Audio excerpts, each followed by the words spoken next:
अस्सलाम वालेकुम बेटों और बेटियों। उम्मीद है आप खैरियत से होंगे। आज हम चैप्टर नंबर 4 के नेक्स्ट जो शॉर्ट क्वेश्चन बचते थे उनको आज हम डिस्कस करेंगे। जो फर्स्ट क्वेश्चन है आज का हमारे पास जिसको हमने डिस्कस करना है वो है metals are malleable and ductile, justify कि मेटल्स मेलिएबल्स क्यों होते हैं और डक्टाइल क्यों होते हैं, इनको आप जस्टिफाई करें। तो बेटा आपको पता है कि हमारे पास ये लेयर्ड स्ट्रक्चर होते हैं और अगर हम फोर्स अप्लाई करते हैं मेटल्स के ऊपर तो उनकी जो लेयर्स हैं वो एक दूसरे के ऊपर क्या हो जाती हैं, स्लिप हो जाती हैं और स्लिप हो के वो आगे की तरफ मूव करती हैं, जिसकी वजह से उनकी शेप जो है वो चेंज हो जाती है।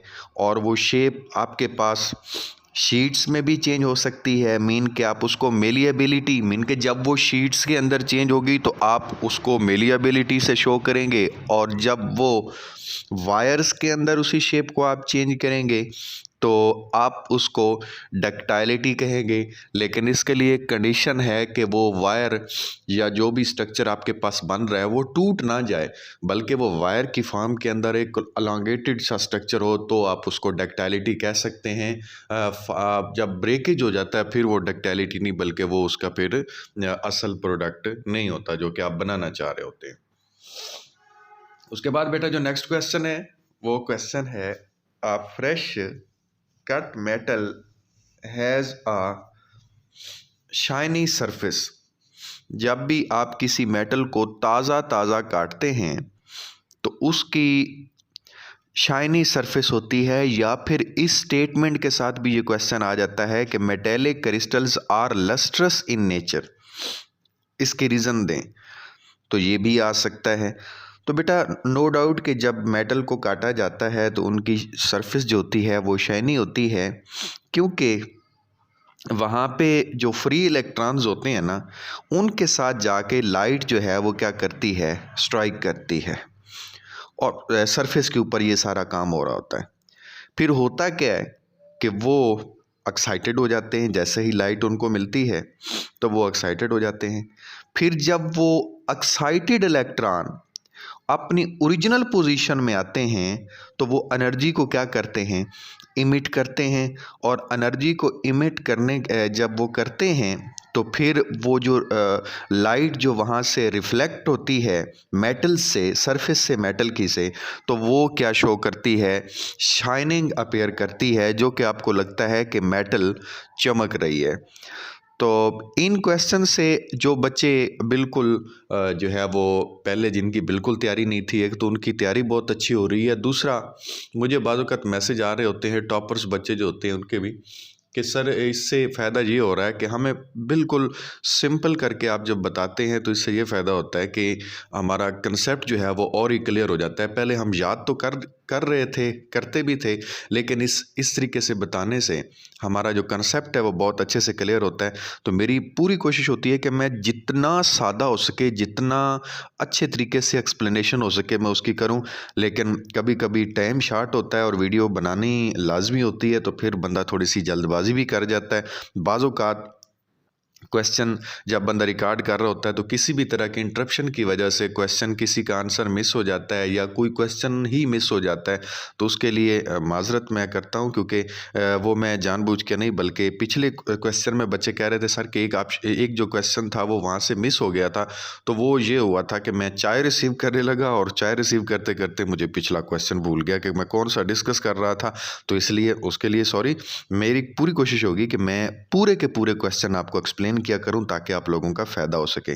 तो बाकी बेटा आप इसे गौर से सुना करें ताकि आप भी इससे फ़ायदा उठा सकें, क्योंकि मैं इतनी कोशिश कर रहा हूं तो आप भी कोशिश करें। और अल्हम्दुलिल्लाह आप लोगों की दुआओं की वजह से, आप लोगों की जो है वो लगन की वजह से, मेहनत की वजह से, क्योंकि आप लोग ही वीडियोस देखते हैं तो हमारा जो है वो इससे फ़ायदा होता है। तो अल्हम्दुलिल्लाह मैं जो है वो 1 जो 1000 है उससे क्रॉस कर चुका हूँ और मेरे जो व्यूज़ की रेशो है वो भी बहुत अच्छी हो चुकी है, तो ये बेटा आपको क्रेडिट जाता है। जो मेरे सुनने वाले मेरी बेटियाँ मेरे बेटे हैं उनको क्रेडिट जाता है इस चीज़ का। तो बेटा नेक्स्ट क्वेश्चन मैं डिस्कस करता हूँ आप लोगों से, और नेक्स्ट क्वेश्चन है हमारा, right 4 properties of covalent crystals. Covalent crystals की 4 जो है वो आपने प्रॉपर्टीज जो है वो डिस्कस करनी है। तो बेटा कोवलेंट क्रिस्टल्स का पहले तो आपको पता होना चाहिए कि कोवलेंट क्रिस्टल्स होते क्या है। कोवलेंट बॉन्डिंग से, जो कि कोवलेंट बॉन्ड बनाते हैं आपस में, वो कोवलेंट क्रिस्टल होते हैं। फिर उनकी प्रॉपर्टीज भी आपके ऑटोमेटिकली माइंड में आ जाएंगी। These crystal have a 3 dimensional network. 3 dimensional होते हैं ना, वो आपके माइंड में आ जाएगा कि ये 3 डायमेंशनल नेटवर्क होता है। वो जो आइटम मिलते हैं वहाँ पे, वो मिल के कौन सा नेटवर्क बनाते हैं, 3 डायमेंशनल नेटवर्क बनाते हैं। फिर जो कोवलेंट बॉन्ड होता है इसका आपको ये भी पता है कि ये डायरेक्शनल बॉन्ड होता है, नॉन डायरेक्शनल बॉन्ड नहीं होता। और नॉन डायरेक्शनल कौन सा होता है, आयनिक बॉन्ड होता है किसी भी तरफ। वो जब सोडियम को क्लोराइड आयन ने घेरा था तो किसी भी तरफ वो अट्रैक्शन शो कर रहे थे, तो वो नॉन डायरेक्शनल है। लेकिन कोवलेंट बॉन्ड क्या है, एक डायरेक्शनल बॉन्ड है। तो बेटा इसके बाद जो आपके पास क्वेश्चन है, क्वेश्चन नंबर 4 है, NaCl is insulator but sodium जो आपके पास है वो कंडक्टर ऑफ इलेक्ट्रॉन्स है। इसकी क्या वजह है? वो कहता है कि सोडियम ही बनाता है सोडियम क्लोराइड को, लेकिन वो इंसुलेटर है और सोडियम खुद कंडक्टर है, ये कैसे हो सकता है? तो बेटा बात ये है कि सोडियम क्लोराइड जो है वो आयनिक सॉलिड है। आयनिक सॉलिड हमेशा अपनी सॉलिड फॉर्म में कंडक्ट नहीं कर सकते इलेक्ट्रिसिटी को, जिसकी वजह से हम कहते हैं कि ये जो है वो इंसुलेटर है, क्योंकि इसके अंदर आयंस की जो पोजीशन होती है ना वो बिल्कुल फिक्स होती है और इस वजह से वो इलेक्ट्रिसिटी कंडक्ट नहीं कर सकते। लेकिन जब आप उन्हें मोल्टन फॉर्म के अंदर यूज़ करते हो तो बिल्कुल वो इलेक्ट्रिसिटी को कंडक्ट करते हैं। लेकिन यहाँ पे वो सॉलिड फॉर्म की बात कर रहा है। लेकिन जो सोडियम आपके पास है वो मेटल है, उसके पास ऑलरेडी फ्री इलेक्ट्रॉन्स हैं। आपको पता है कि उसके वैलेंस शेल में एक इलेक्ट्रॉन होता है जब आप उसका स्ट्रक्चर ड्रा करते हो, तो वैलेंस शेल में चूंकि एक इलेक्ट्रॉन है उसके पास फ्री इलेक्ट्रॉन है, सो वो इलेक्ट्रिसिटी कंडक्ट करता है। तो बड़ा सिंपल सा क्वेश्चन है, लेकिन आता लाजमी है, बड़ा इंपॉर्टेंट भी है, इसको अच्छे तरीके से तैयार करना बेटा। उसके बाद बेटा हमारे पास क्वेश्चन नंबर 5 है, और क्वेश्चन नंबर 5 में what is lettuce and lattice energy. यहाँ पे लेटिस की बात भी करें आप और लेटिस एनर्जी की बात करें। तो पहले तो आपको इसके हवाले से ना यहाँ पे मैं थोड़ा सा एक्सप्लेन करता चलूँ कि ये क्वेश्चन इंतहाई इम्पोर्टेंट है। इसमें से कोई ना कोई पार्ट आता है, जो मैंने 2 पार्ट इसके बयान किए इनमें से कोई ना कोई तो आता ही है ना। आपका डीजी खान बोर्ड हो गया, लाहौर बोर्ड हो गया, जो भी पावलपुर है, गुजरात, जितना भी है आपके पास से गुजरांवाला, ये सारे के सारे जो है ना वो यहाँ से ये क्वेश्चन लाजमी उठाते होते हैं। तो आपने इसके एक खूबसूरत से स्टेटमेंट के अंदर लिखना है कि amount of energy release when 1 mole of ionic crystal is formed from the gaseous ion is called lattice energy। अब जो एनर्जी है ये किस चीज़ के लिए रिक्वायर होती है?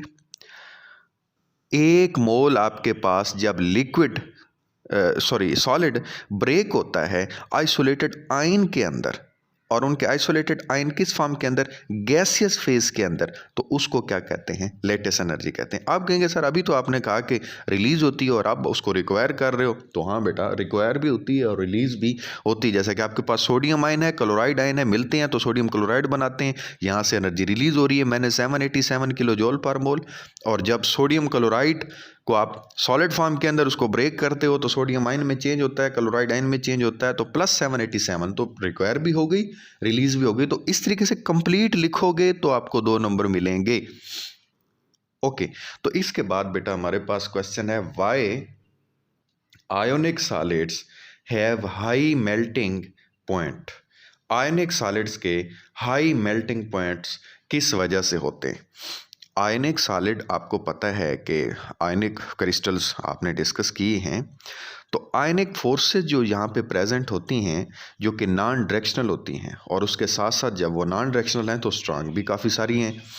तो इसके रिजल्ट में होता क्या है कि आयन जो है वो अट्रैक्ट हो रहा होता है हर साइड से। जैसे सोडियम सेंटर में था तो क्लोराइड हर तरफ से थे और उसको वो क्या कर रहा था, अट्रैक्ट कर रहा था। तो इस लिहाज से वो जो आयन्स होते हैं वो क्लोजली पैक्ड होते हैं।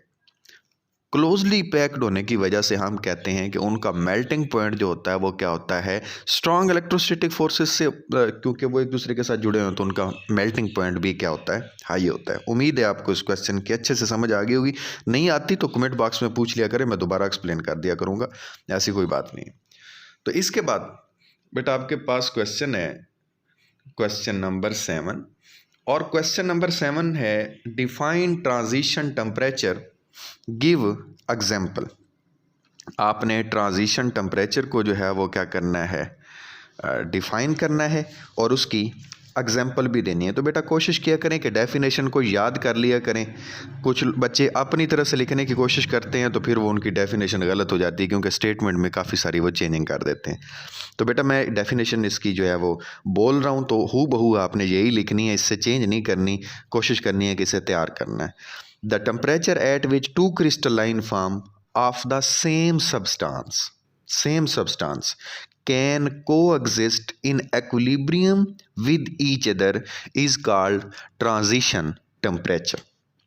वो सेम सब्सटेंस की दो क्रिस्टलाइन फॉर्म हूं और आपस में हूं भी किस चीज में, एक्विलिब्रियम में हूं, तो जो टेम्परेचर होगा उसे ट्रांजिशन टेम्परेचर कहेंगे। सपोज बेटा मेरे पास सल्फर है रोहम्बिक स्ट्रक्चर में, जब 95.5 डिग्री सेंटीग्रेड टेम्परेचर होता है ना, तो सल्फ़र जो हमारे पास रोहम्बिक है या फिर सल्फ़र जो हमारे पास मोनोक्लिनिक है, ये दोनों एक दूसरे के साथ क्या होती हैं, एक्विलिब्रियम में होती है। मीन कि जितनी सल्फ़र रोहम्बिक मोनोक्लिनिक में चेंज हो रही होती है उतनी ही मोनोक्लिनिक किस में चेंज हो रही होती है, रोहम्बिक में। ऐसा ही ग्रे टिन है, क्यूबिक फॉर्म में 13.2 डिग्री सेंटीग्रेड पे जाके जितनी ग्रे टिन वाइट टिन में चेंज हो रही होती है जिसका टेट्रागोनल स्ट्रक्चर होता है, उतनी ही वाइट टिन ग्रे टिन में चेंज हो रही होती है जिसका स्ट्रक्चर क्यूबिक होता है। तो इसको बड़े अच्छे तरीके से आपने बेटा तैयार करना है ताकि आपका ये क्वेश्चन बहुत अच्छा हो सके।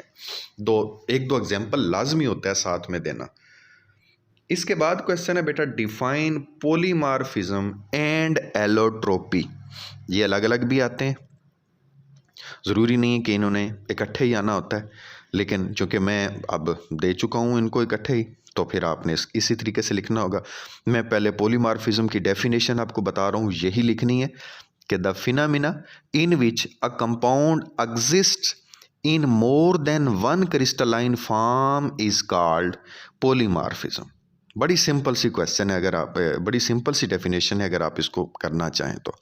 सपोज आपके पास जो सिल्वर नाइट्रेट है वो एग्जिस्ट करता है रोहम्बोहेड्रल और उसके साथ साथ आर्थोरोहम्बिक, दोनों केसेस के अंदर वो क्या करता है, एग्जिस्ट करता है। कैल्शियम कार्बोनेट ट्राइगोनल भी एग्जिस्ट करता है और आर्थोरोहम्बिक भी एग्जिस्ट करता है। तो ये दो एग्जाम्पल भी आप दे सकते हैं और डेफिनेशन भी दे सकते हैं, आपका क्वेश्चन कंप्लीट हो जाएगा। फिर अगर एलोट्रोपी का क्वेश्चन है तो एलोट्रोपी, जो क्योंकि मैं साथ में पूछ चुका हूँ, तो एलोट्रोपी अगर आपके पास है तो उसको आप कैसे एक्सप्लेन करोगे, तो आप कहोगे the phenomena in which an element exist in more than one crystalline form is called allotropy. अब आप लोग कहते होंगे ये तो फिर सर सेम हो गया। नहीं, सेम नहीं हुआ, इसीलिए तो मैंने आपको ये दोनों इकट्ठे दिए हैं कि मैं ज़रा आपको समझा सकूं। वहां पे क्या था, डेफिनेशन को जरा गौर से देखें, the phenomena in which a compound exist in more than one crystalline form, लेकिन यहां पे element exist in more than one element. तो ये थोड़ा सा चेंज है इसके अंदर। तो यहाँ पे आप जो बात करोगे वो एलिमेंट की करोगे। मोस्टली बच्चे इस चीज़ को मिक्स कर देते हैं, जैसा कि कार्बन आपके पास है वो ग्रेफाइट के अंदर एग्जिस्ट करती है हेक्सागोनल, और डायमंड के अंदर एग्जिस्ट करती है क्यूबिक के फॉर्म में। तो ये आपने एलिमेंट की यहाँ पे बात करनी है और वहाँ पे किसकी बात करनी है, कंपाउंड की बात करनी है। तो बेटा वीडियो ज़्यादा लंबी ना हो जाए, मैं नेक्स्ट क्वेश्चन पे चलता हूँ। नेक्स्ट क्वेश्चन हमारे पास है define isomorphism with example. Isomorphism को एग्जाम्पल के साथ आपने लिखना है। कम से कम 2 एग्जाम्पल आपके पास होने चाहिए। तो चलें, मैं पहले, क्योंकि डेफिनेशन आपने हूबहू लिखनी होती तो मैं आपको वो बता देता हूँ कि आपने कौन सी डेफिनेशन प्रेफर करनी है। बाकी आपको एग्जांपल भी दे दूंगा साथ में, अगर आप ये तैयार करना चाहें तो ये, बाकी और बुक के अंदर भी आपको बहुत सारी मिल जाएंगी, आप वहाँ से भी तैयार कर सकते हैं, कोई पाबंदी नहीं है, लेकिन हों सही। डेफिनेशन सुने बेटा, the phenomena in which two different substances, आप देखें वहां पे सेम सब्सटेंसेस था, वो पॉलीमॉर्फिज्म था, लेकिन ये आइसोमॉर्फिज्म है, यहां पे two different substances exist in the same crystalline form. तो बच्चे कहते हैं सर ये तो फिर उसके उल्ट ना हो गया, तो मैं कौन सा कह रहा हूं कि उस जैसा है, ये उसके उल्ट है। बिल्कुल ठीक है, अगर आप इन दोनों को एक दूसरे के अपोजिट तैयार करेंगे तो भी बहुत अच्छे से तैयार कर सकते हो। निशानी ये रख लें कि आइसो सेम क्रिस्टलाइन फॉर्म में और पोली डिफरेंट क्रिस्टलाइन फॉर्म में, तो ये भी तो आप अच्छे तरीके से तैयार कर सकते हो। लेकिन जो है वो, क्योंकि डेफिनेशन बेटा किसी तरीके से तैयार करनी होती है। मोस्टली बच्चे ये समझते हैं कि सर फिर सर कहेंगे कि आपने रट्टा लगाया हुआ था। नहीं, मैं डेफिनेशन का रट्टा आपको नहीं कहता हूँ, आप बस रट्टा ही लगा लें। आप अगर आप इसको रट्टा कह रहे हैं तो रट्टा ही लगा लें, क्योंकि डेफिनेशन आपने याद करनी है, स्टेटमेंट आपकी अच्छी होनी चाहिए। मोस्टली बच्चे मेरे पास बड़े अच्छे अच्छे कंसेप्ट्स वाले आते हैं, लेकिन उनकी डेफिनेशन की स्टेटमेंट अच्छी नहीं होती। वो ये समझते हैं कि हम अगर अपने दिमाग वाला लिखेंगे तो वही स्टेटमेंट अच्छी। नहीं बेटा, आपने डेफिनेशन हूबहू लिखनी होती है, और मेहरबानी करें वो हूबहू ही लिखा करें, क्योंकि हम अगर आपको बता रहे हैं, तीन तीन डेफिनेशन भी बता सकते हैं, लेकिन आपको एक डेफिनेशन बता रहे हैं, लेकिन वो आपको अच्छी आनी चाहिए। तो बेटा इसके एग्जाम्पल में क्या है, आइसोमॉर्फिज्म की एग्जाम्पल में आप क्या लिखोगे, सोडियम नाइट्रेट NaNO3 और उसके साथ साथ KNO3, ये दोनों किस फॉर्म में पाए जाते हैं, और होम्बोहाइड्रल फॉर्म में पाए जाते हैं, सेम फॉर्म में पाए जाते हैं। पोटाशियम सल्फेट है, K2CrO4 है, ये दोनों किस फॉर्म में पाए जाते हैं, ऑर्थोरोम्बिक की फॉर्म में पाए जाते हैं। वो होम्बोहाइड्रल और ये ऑर्थोरोम्बिक की फॉर्म में, तो ये same crystalline form, iso same crystalline form. तो बहरहाल उम्मीद है आप अच्छे से इसको तैयार कर लेंगे। बेटा इसके बाद हमारे पास नेक्स्ट क्वेश्चन है कि what is symmetry, give short explanation. तो बेटा इसके लिए भी आपने डेफिनेशन को बिल्कुल हूबहू इसी तरीके से लिखना है कि द रिपीटिशन ऑफ फेसेस, 3 से 4 चीज़ें मैं आपको बताऊंगा जिनके अंदर रिपीटिशन हो रही है। The repetition of faces, angles और एजेस, इन 3 चीज़ों की जब क्रिस्टल को रोटेट किया जाए 360 डिग्री पे, तो इन तीनों चीज़ों की रिपीटिशन होती है। अगर रिपीटिशन हो रही है तो वो स्ट्रक्चर आपके पास सिमेट्रिकल है, अगर नहीं हो रही तो वो स्ट्रक्चर सिमेट्रिकल नहीं है। इसके एग्जांपल दे सकते हैं आप कि crystal have various types of symmetry element, जैसा कि centre of symmetry, plane of symmetry, axis of symmetry. तो ये आपने क्या करना है कि ये एलिमेंट है, सिमेट्री के एलिमेंट है। वो जो ज़रूरी नहीं होता कि आपने हर जगह पे एग्जाम्पल ही कोड करनी होती है, बाज़ औक़ात आप क्वेश्चन के एक्सटेंशन के लिए कुछ भी लिख सकते हैं वहाँ पे, लेकिन हो वो उसका ऑथेंटिक, ये ना हो कि कहीं और से आपने उठाया हुआ। तो बहरहाल बेटा नेक्स्ट क्वेश्चन की तरफ चलते हैं। नेक्स्ट क्वेश्चन आपके पास है क्वेश्चन नंबर 11, और क्वेश्चन नंबर 11 में है right a brief note on an isotropy. अब यहाँ पे ज़रा गौर कीजिएगा, एन आइसोट्रोपी को आपने पहले डेफिनेशन लिखनी है सेम स्टेटमेंट के साथ कि some of the crystal show variation in physical properties depending upon the direction. उनकी फिजिकल प्रॉपर्टीज़ के अंदर वेरिएशंस आती हैं उनकी डायरेक्शन के ऊपर जो डिपेंड करती हैं उससे। Such properties are called anisotropic properties and the phenomena is called anisotropy. उन प्रॉपर्टीज़ को हम क्या कहते हैं और उस जो फिनोमेना है उसको क्या कहते हैं, तो उसको हम क्या कहते हैं, एन आइसोट्रोपी। अब इसके लिए नीचे थोड़ी सी एक्सप्लेनेशन भी आपने देनी है एग्जाम्पल के साथ, जैसा कि इलेक्ट्रिकल कंडक्टिविटी है, थर्मल कंडक्टिविटी है। याद आ रहा होगा ग्रेफाइट आपको और डायमंड, एक कंडक्टर है दूसरा कंडक्टर नहीं है, तो इलेक्ट्रिकल कंडक्टिविटी डायरेक्शन पे डिपेंड कर गई कि नहीं कर गई। तो ये चीज़ आपने यहाँ पे एक्सप्लेन भी करनी होती है और लिखनी भी होती है। इसके बाद बेटा आपके पास क्वेश्चन है, बल्कि क्वेश्चन भी वही आ गया next, graphite is a conductor but diamond is a insulator, give reason. वो कहता है कि ग्रेफाइट कंडक्टर है लेकिन डायमंड जो है वो इंसुलेटर है, वो नहीं करता कंडक्टिविटी। इसकी रीज़न दे बेटा। इस क्वेश्चन की 3 से 4 स्टेटमेंट्स हैं जो आती हैं और चारों बड़ी इंपॉर्टेंट है कि why graphite is a good conductor of electricity, why graphite is anisotropic in electrical conductivity. तो ये बेस करता है कि क्यों वो अपनी जो है वो डायरेक्शन के ऊपर बेस कर रहा है। तो बेटा याद रखिएगा, ग्रेफाइट का लेयर्ड स्ट्रक्चर होता है। कौन सा स्ट्रक्चर होता है? लेयर्ड स्ट्रक्चर होता है। और डायमंड का कौन सा स्ट्रक्चर होता है? बल्की स्ट्रक्चर होता है, उसका बल्क के अंदर होता है, ऐसे गुच्छा टाइप होता है। तो जो लेयर स्ट्रक्चर है उसके अंदर तो लेयर में फ्री इलेक्ट्रॉन होंगे तो वो कंडक्टिविटी कर लेगा, लेकिन डायमंड तो नहीं करेगा।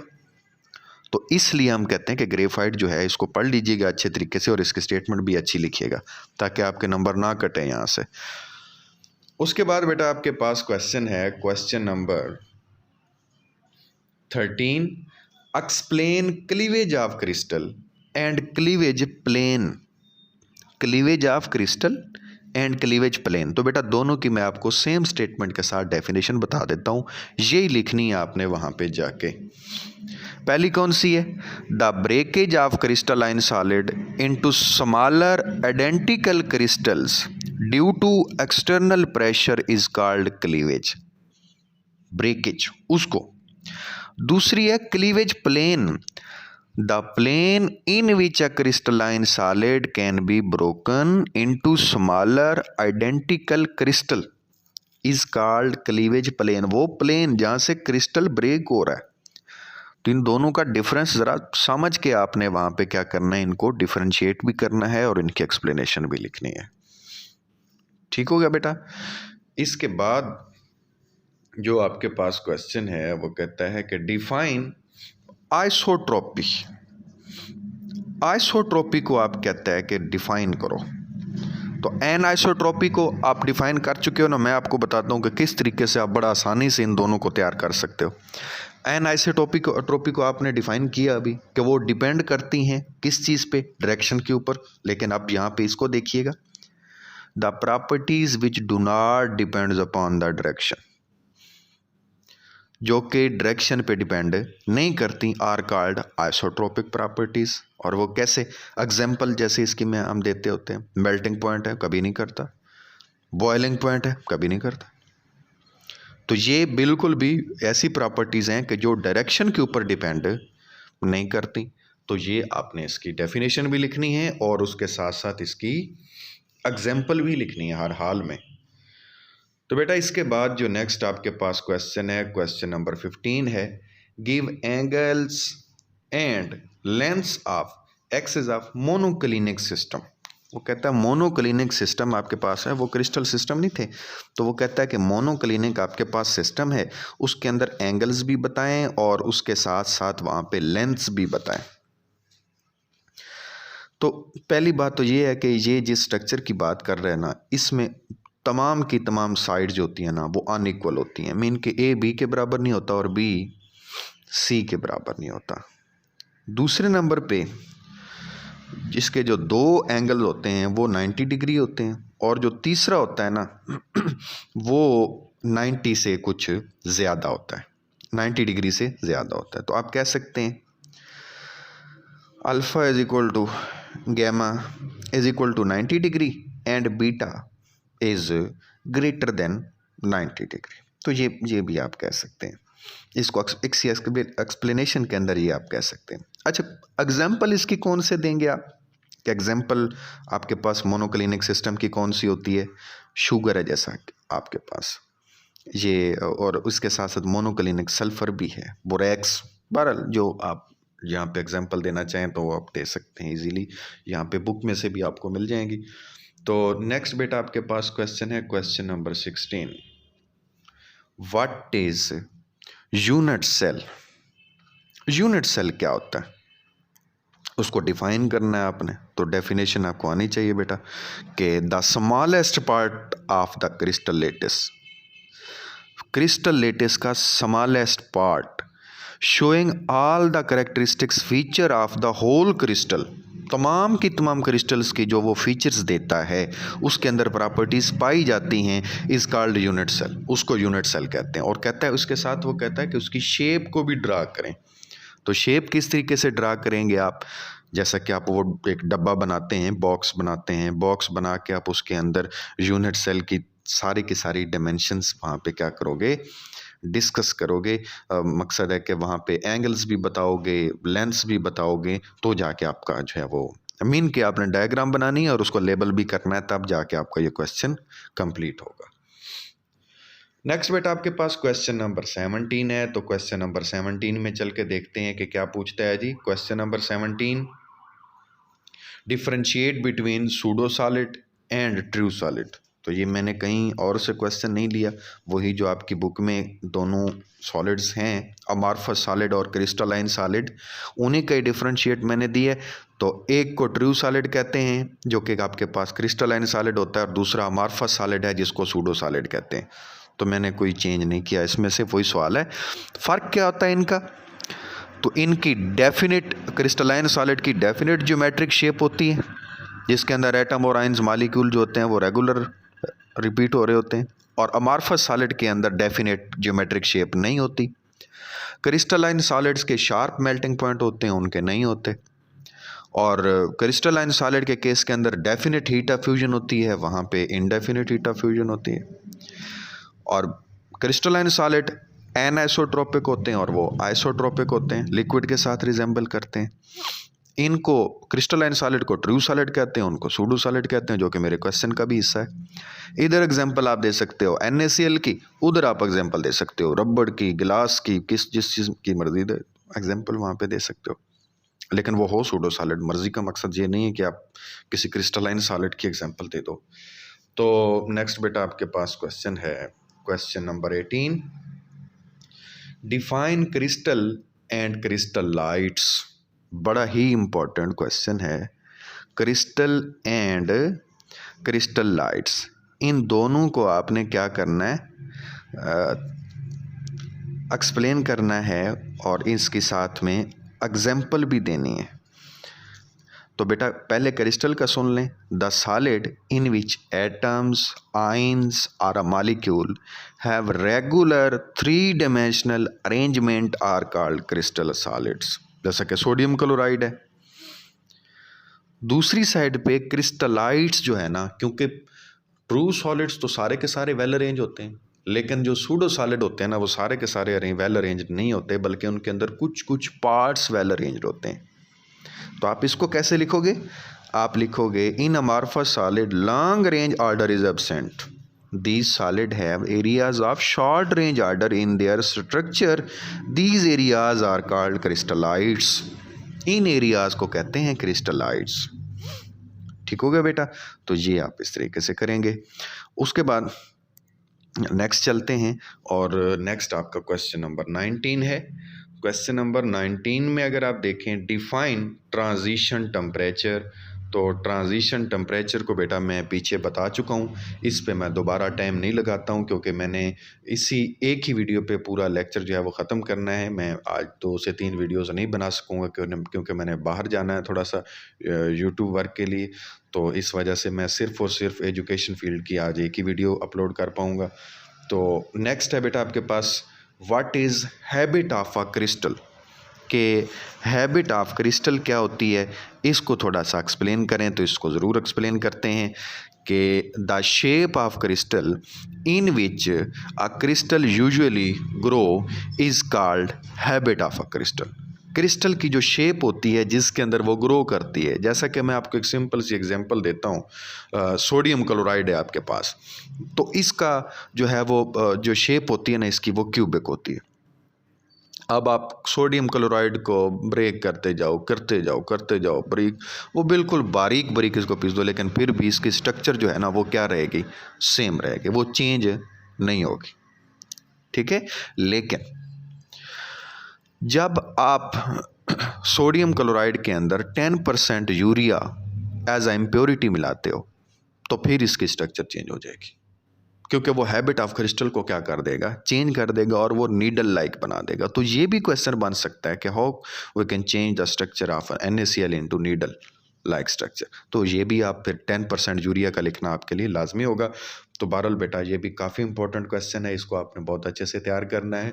तो नेक्स्ट वीडियो तक के लिए इजाज़त दें।